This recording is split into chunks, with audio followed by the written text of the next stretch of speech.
মানুষ বড় অভিমানী প্রাণী। সে চায় তার মন খারাপ হলে প্রিয় মানুষটাকে না বললেও সে বুঝে ফেলুক।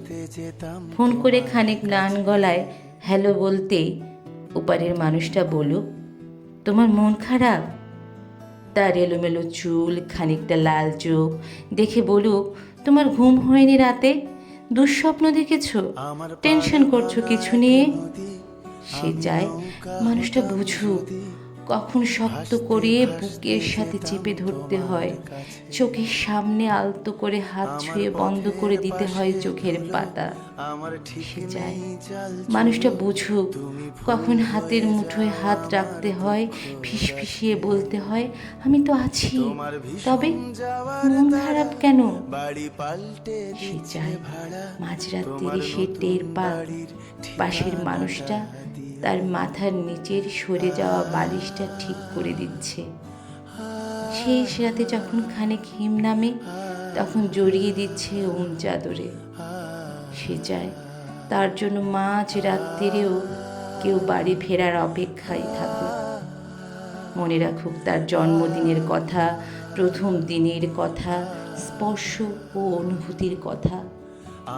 সে চায় তাকে ছুঁয়ে দেখতে গিয়ে কেউ মিথ্যে মিথ্যে অজুহাত বানাক, কেউ কপাল ছুঁয়ে বলুক, দেখি দেখি তোমার জ্বর নয় তো?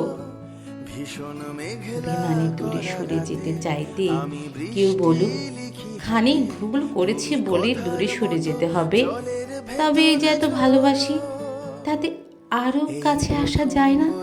আরো কাছে, অনেক অনেক কাছে। মানুষ বড় অভিমানী প্রাণী। তারা দুজনেই কেবল ভাবে এসব ওই মানুষটা করুক, ওই অন্য মানুষটা, কিন্তু শেষমেশ করা হয় না কারোই। তাই কাছে আসার রঙিন দিনেরা ক্রমাগত দূরে সরে যাওয়ার ধূসর বিবর্ণ গল্প হয়। মানুষ বড্ড অভিমানী প্রাণী।